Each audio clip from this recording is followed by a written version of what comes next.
Crumble cookie taste test. Mutatom, hogy milyen kekszek vannak itt. Pink sugar cookie. Yeah, what's this one? Dubai chocolate cookie. Oh. Galaxy brownie cookie. Okay. Sea salt toffee cookie. Okay. Like cookies and cream cookie. Yeah. We don't know cookie. I think it's the strawberry biscuit one. I don't think so. I think so. Anyways, próbáljuk ki őket, mert már nagyon-nagyon izgatott vagyok. Srácok, ezzel fogunk kezdeni. Elvileg ez cookies and cream, szóval 3, 2, 1, nézzük.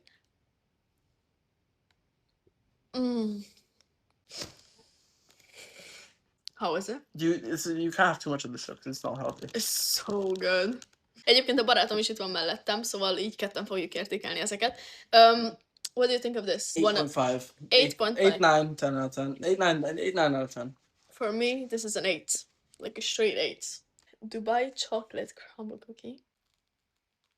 Van benne igazából ez az ilyen crunchy pisztáciás krém, kanafi tésztával, azt hiszem, meg nagyon-nagyon ilyen chocolatey alap.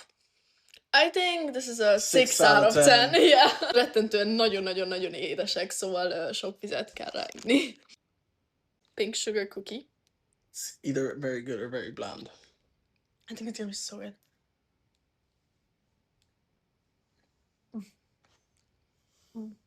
It's low-key my favorite. And I'm not sharing this. It is my favorite. 5 out of 10. Van egy kicsit ilyen puncsos beütése ennek a krémnek rajta, viszont annyira jó. Ez 10/10. It's a sea salt cookie crunch. For me, this is a 5 out of 10. That one's a 10 out of 10 in my opinion. Really, really dry.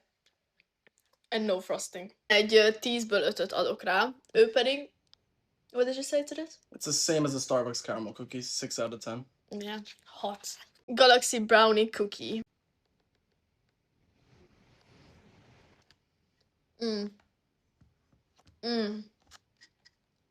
Rettentően csokis. For me, this is a 3 out of 10.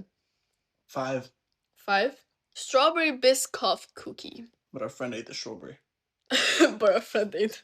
Egyébként képzeljétek el, hogy ezeket a kekszeket a barátunk hozta, aki ma jött haza konkrétan Miamiból, most ért be konkrétan a gépre egy ilyen 2 órája, és hozott nekem 6 darab ilyen crumble cookie-t, mert mondtam, hogy annyira ki szeretném próbálni, és szeretnék róla egy ilyen TikTok review-t csinálni nektek, szóval nagyon remélem, hogy értékelitek.